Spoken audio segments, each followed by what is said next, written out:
할렐루야. 이스라엘 백성들의 광야 생활과 우리들의 교회 생활이 비슷합니다. 광야 생활도 사람들의 모임이고 교회도 사람들의 모임이고, 광야 길을 걸어가던 이스라엘 백성도 하나님의 인도를 따라 가는 백성들이었고, 우리 또한 하나님 믿는, 예수님 믿는 하나님의 자녀들 아닙니까? 또한 이스라엘 백성도 현재는 광야길을 헤쳐가지만은 하나님이 약속하신 약속의 땅을 바라보며 나아가는 민족이었고, 우리 또한 이 세상 속에 살지만은 하나님 나라를 향하여 나아가는 과정 속에 있다는 점에서 이스라엘 백성의 광야 생활과 우리들의 교회 생활은 비슷하다 할 수가 있습니다. 사도행전 7장 38절에 보면 시내 산에서 말하던 그 천사와 우리 조상들과 함께 광야 교회에 있었고, 사도행전 7장에 보면 이스라엘 백성의 광야 생활을 가리켜 광야 교회다, 그것이 곧 교회였고 광야 교회에 있었다, 이렇게 출애굽한 이스라엘 백성들의 광야 생활을 광야 교회다, 이렇게 말씀하고 있는 것을 보게 됩니다. 이 광야 교회에서는 수많은 사건이 따를 수밖에 없는 것이고, 광야 교회와 같은 신앙의 길을 걸어가는 우리들에게도 여러 가지 사건, 사고, 그리고 많은 인생의 스토리가 우리 속에 있게 되는 것입니다. 광야 교회의 길을 걸어갔던 이스라엘 민족이 무슨 사건을 겪었는지, 그 사건이 주는 의미가 무엇이었는지, 그 사건을 어떻게 이겨나갔는지를 살펴보고자 합니다. 오늘은 광야교회 첫 번째 시간으로 광야교회에서 겪은 사건이 17장 말씀에 르비딤에서 겪은 사건을 말씀하고자 합니다. 오늘 이스라엘 원회중이 여호와의 명령대로 순종해서 르비딤에 이르게 됩니다. 신광야라는 곳을 떠나서 하나님의 인도를 따라 도착한 것이 르비딤, 이곳에 장막을 치고 이곳에 잠깐 거주하게 됩니다.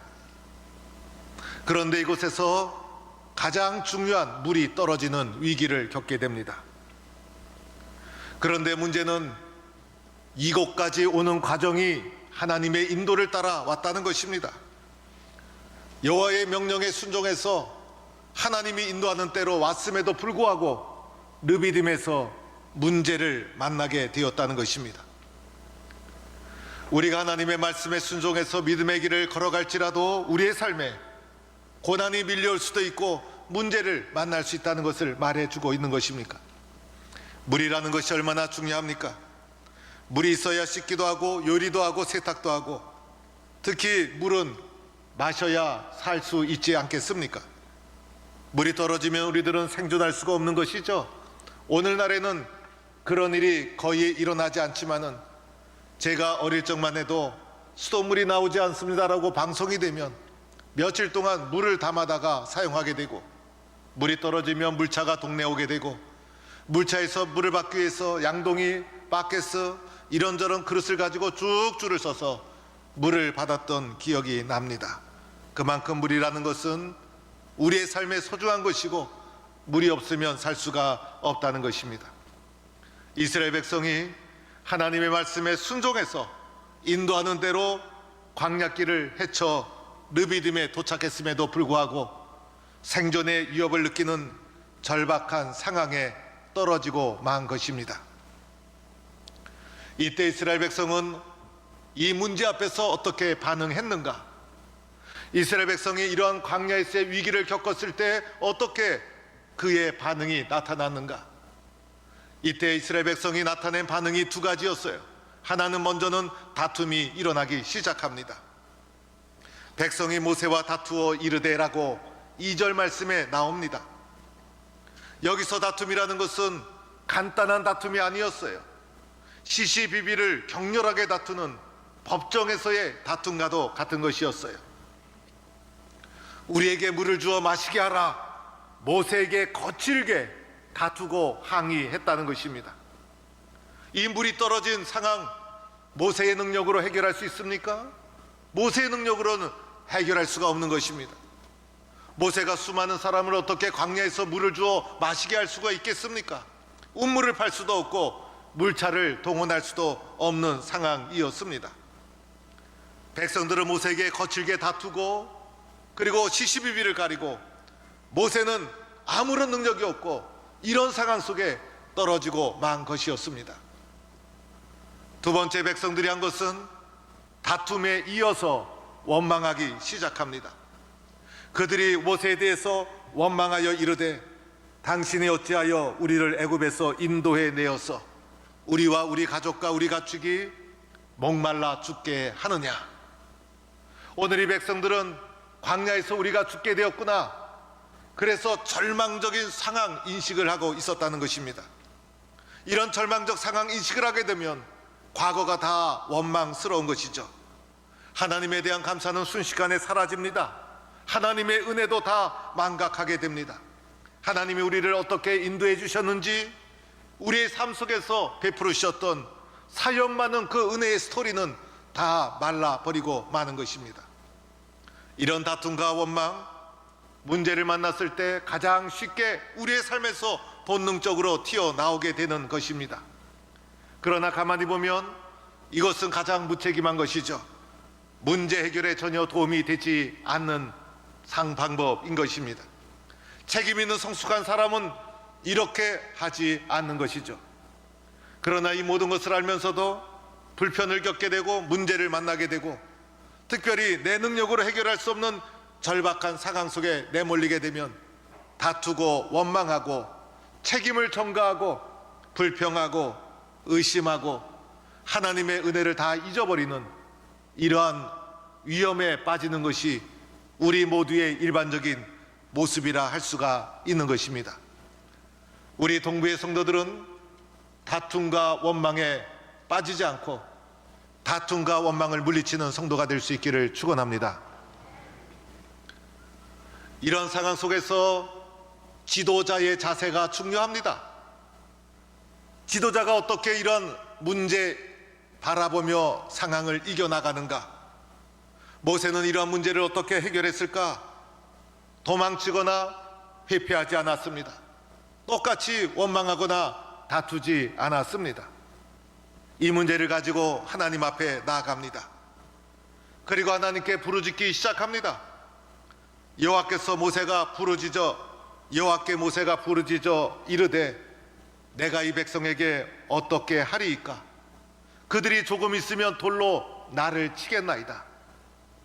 모세 또한 오늘 이 상황이 얼마나 심각한지를 알고 있었어요. 백성들이 돌로 자기를 칠 수도 있는 절박한 상황에 내몰렸음을 모세는 잘 알고 있었어요. 그러나 이런 위기 상황 속에서, 이런 절박한 상황 속에서 모세는 원망과 불평의 길을 가지 아니하고 이 문제를 가지고 하나님께 의지하며 부르짖기 시작합니다. 하나님, 어떻게 해야 합니까?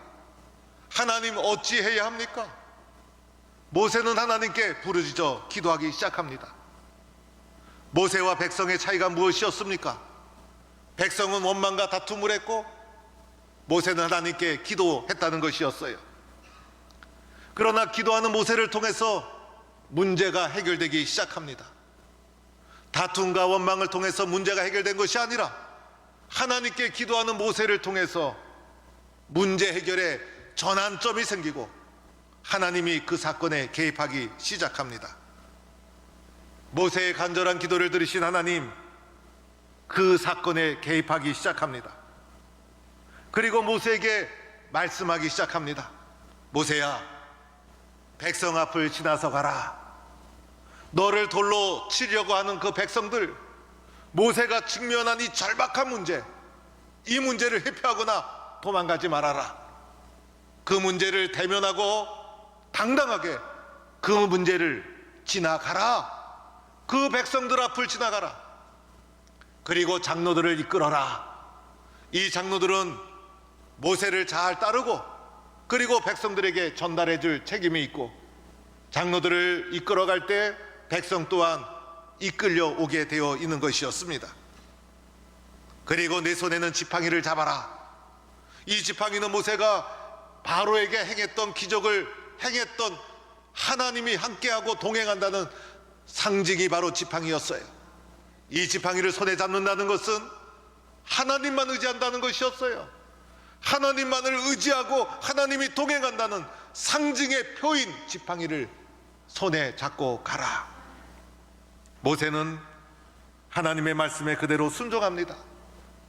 기도하고 순종하고 하나님께 부르짖고 순종하고, 이것이 모세의 문제 해결의 방법이었던 것입니다. 그리고 하나님께서는 모세를 호렙산 반석으로 이끌어 옵니다. 내가 하나님이 호렙산 그 반석 위에 거기서 내 앞에 서리라. 호렙산에 반석이 있는데 그 위에 내가 서리라. 하나님이 호렙산 반석 그 바위에 서시겠다는 것입니다. 하나님이 서신 그 반석, 하나님이 계신 그 반석을 치라는 것이었습니다. 여러분, 이것이 오늘 문제 해결과 무슨 관계가 있습니까? 반석이 아니라 지금 물을 찾는 중 아닙니까? 물을 찾으려면 계곡을 찾아야 되지 않습니까? 그런데 멀쩡한 반석을 찾아서 반석을 치라는 하나님의 말씀, 모세가 순종하기 어려운 비상식적인 말씀이었어요. 그러나 기도한 모세, 하나님의 말씀에 순종합니다. 이 반석은 그냥 반석이 아니었죠. 하나님이 그 반석 위에 서리라. 하나님이 그 반석 위에 서시겠다는 것입니다. 반석을 쳤다고 나오지만은 반석을 친 것이 아니라 하나님을 의지한 것이었어요. 하나님이 계신 그 반석, 그 반석을 모세가 말씀에 순종해서 치게 됩니다. 모세가 순종해서 지팡이로 반석을 칠 때 어떻게 되었습니까? 놀랍게도 반석이 터지면서 물이 쏟아지는 역사가 일어납니다. 할렐루야. 성경에 나오는 최초의 안반수, 과거에는 뭐 안반수가 뭔지 알았겠습니까? 그러나 오늘날에는 물이 하도 귀한 시절이 되어서 안반수, 이때 우리나라 성도 누군가가 있었더라면 이곳에 생수 공장 하나 짓지 않았을까?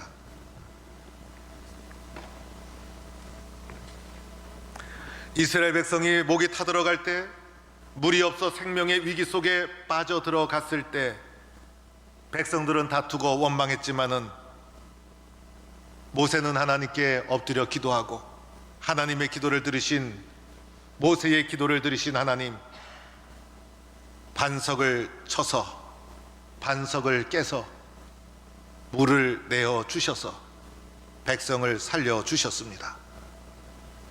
이곳 이름이 마사 또는 무리바, 마사는 시험하다, 무리바는 다투다라는 뜻을 가지고 있습니다. 이스라엘 백성은 이곳을 마사 무리바로 지명하여 부르면서 대대로 이곳을 기억하게 됩니다. 겉으로는 모세와 백성이 다툰 장소였어요. 물이 없어서 백성이 모세와 다투고 싸웠던 장소였어요. 그러나 겉으로는 모세와 다투었지만 속은, 실상은 하나님을 시험한 장소였어요. 여호와께서 우리 가운데 계신가? 여호와께서 우리 가운데 안 계신가? 여호와께서 우리 가운데 계신 것인가? 하나님이 우리 가운데 안 계신 것 아닌가? 어려움에 직면하자 은혜 받은 백성임에도 불구하고 하나님이 우리 가운데 안 계신 것 아닌가? 시험에 빠졌던 장소가 바로 이곳이었던 것입니다. 여러분, 이스라엘 백성은 특별한 백성이었습니다. 애굽의 종되어서 종으로 신음하며 절망 가운데 소망 없이 인생이 끝날 수밖에 없었던 민족이었습니다. 그런데 그들의 부르짖음을 하나님이 들으시고 모세를 보내주셨습니다. 10가지 재앙을 통해서 이스라엘 백성을 애굽의 손에서, 바로의 손에서 이끌어내십니다. 이 10가지 재앙은 애굽의 바로 왕을 향하여 행한 이적이었지만은 이스라엘 백성에게는 하나님이 계시다는 것을 보여주는 표적이었습니다. 이스라엘 백성이 광야 땅에 도착했을 때 어디로 가야 될지 알 수가 없었습니다. 구름 기둥, 불 기둥으로 그들의 인도자가 되어 주셨습니다. 애굽의 군대가 추격해 왔을 때 홍해가 가로막혀 있었습니다. 추격해오는 애굽의 군대 앞에 다 전멸할 수밖에 없었습니다. 그때 하나님께서 홍해 길을 열어주시고 마른 땅으로 홍해를 건너 애굽의 추격하는 군대로부터 보호해 주셨습니다. 광야에 들어오니 먹을 것 없었고 음식이 없어 굶주릴 때 만나와 메추라기로 먹여 주셨습니다. 이들이 이곳까지 오는 과정 속에 살아계신 하나님을 생생하게 체험했습니다. 그들 가운데 이런 과정 속에 그들이 느낀 것이 있었습니다. 하나님이 우리와 함께 하신다는 사실이었습니다. 그들의 삶과 그들의 역사가 오늘 이 순간 여기까지 생생하게 이것을 체험하며 이곳에 이르게 되었다는 것입니다. 그런데 르비딤에 도착해서 물이 떨어지고 어려움이 닥치고 고난이 밀려왔습니다. 그러자 그들 가운데 다툼이 일어나고 원망이 일어나게 됩니다. 하나님의 은혜로 여기까지 왔음에도 불구하고 은혜와 사랑, 인도 다 잊어버리고 말았습니다. 하나님이 우리 가운데 계신가? 하나님이 우리 가운데 안 계신가? 시험에 빠져들고 만 것입니다. 우리도 마찬가지 아닙니까? 믿음의 길을 걸어가다가 하나님의 은혜와 사랑으로 여기까지 오게 되었습니다. 하나님의 은혜와 사랑이 없이 우리가 어찌 이곳까지 이르게 되었을까요? 우리의 삶의 고비고비마다, 인생의 고비고비마다 설명할 수 없는 하나님의 은혜, 하나님의 인도가 우리의 삶 속에 있었습니다. 코로나가 계속되는 가운데서도 하나님이 동행해 주시고 지켜주시고 도와주셨습니다. 하나님의 인도로 살아가고 있음에도 불구하고 어느 날 우리에게 물이 떨어지는 위기가 닥칠 수가 있다는 것입니다. 삶의 위기가 밀려올 수가 있는 것입니다. 가정에 어려움이 생기고 몸이 갑자기 아프고 또 교회 공동체 안에서 속상한 일, 시험 드는 일이 생기고 이런 어려움이 써 있을 때 우리도 쉽게 불평과 원망과 다툼 속에 빠져들 수가 있습니다. 신앙의 나태함에 빠지고 하나님의 은혜를 쉽게 잊어버릴 수가 있습니다. 이 모든 것 하나님의 은혜로 살아왔음에도 불구하고 하나님께서 우리 가운데 계시는가? 하나님께서 우리 가운데 안 계시는가? 시험에 빠져든 것입니다. 오늘 하나님께서 모세를 통해 어떻게 위기를 해결해 주셨습니까? 모세야, 호렙산 반석 그 위에 내가 서리라. 그리고 그 지팡이, 하나님이 동행하는 표인 그 지팡이로 하나님이 서 계신 그 반석을 치라고 말씀해 주십니다. 그 반석을 통해서 물을 내어 주셔서 백성을 살려 주셨습니다. 이 모든 것 하나님이 무엇을 우리에게 보여주고 있는 것입니까? 지금 이 순간에도 나는 너희와 함께 한다는 것을 생생하게 증명해 주고 있는 것입니다. 어떤 한련과 시련이 올지라도, 물이 떨어지는 절대절명의 광야에서 고난이 밀려올지라도 하나님은 변함없이 우리 가운데 계시다는 것을, 우리 가운데 계시다는 것을 반석에서 물을 내어 하나님은 우리에게 증명해 주시고 있는 것입니다. 고린도전서 10장 4절에 가보면 성경은 이 반석을 그리스도라고 말씀하고 있습니다. 신령한 반석으로부터 마셨음에 이 반석은 곧 예수 그리스도이시다. 예수님은 또한 우리에게 이렇게 말씀하셨습니다. 내가 주는 물을 마시는 자는 영원히 목마르지 아니하리니 내가 주는 물은 그 속에서 영생하도록 솟아나는 샘물이 되리라. 주님이 영원하도록 내가 주는 물은 그 속에서 영생하도록 솟아나는 샘물이 되리라. 요한복음 6장 35절에는 나는 생명의 떡이니 내게 오는 자는 결코 줄이지 아니할 것이요 나를 믿는 자는 영원히 목마르지 아니하리라. 요한복음 7장 30절에는 누구든지 목마르거든 내게로 와서 마시라. 나를 믿는 자는 성경의 이름과 같이 그 속에서 생수의 강이 흘러나오리라. 우리 주님은 우리에게 영원한 생수요 영원한 반석이 되신 분이십니다. 예수님은 우리가 광야교회에서 어려움을 만나고 절망에 떨어지고 물이 떨어지고 갈급해질 때 우리의 목마름을 영원히 해결해 주시는 영원한 생수요 영원한 반석이 바로 예수 그리스도이신 줄 믿습니다.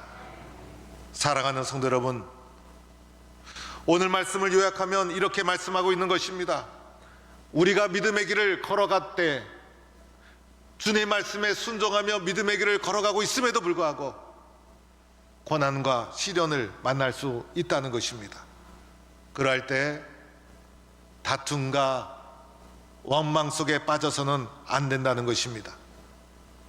그 결과 우리의 신앙이 나태하거나 해이해져서도 안 된다는 것입니다. 이 모든 것은 하나님이 우리 가운데 계신가 안 계신가를 시험하는 문제라는 것입니다. 하나님이 우리 가운데 계신가 안 계신가를 묻지 말아야 합니다. 어떠한 상황, 어떤 어려움이 닥쳐도 하나님이 우리 가운데 계신가 안 계신가를 묻지 말고 내가 영원하신 하나님 곁에 있는가를 물어야 합니다. 그리고 그분 앞에 또다시 서야 합니다. 반석을 치라는 것은 믿으라는 뜻입니다. 그 반석에 하나님이 계신다. 그 반석을 치라는 것은 하나님을 믿으라는 것입니다. 어려움이 찾아올수록 영원한 반석 대신 예수 그리스도, 그분을 더 신뢰하고 내가 그분 곁에 있는가를 물어보고 그분 가까이 있을 것을 다짐하고 그리하여 영원히 목마르지 않는 생수요 반석이 되시는 주님과 동행하는 삶을 살아가는 성도가 되기를 주의 이름으로 축원합니다.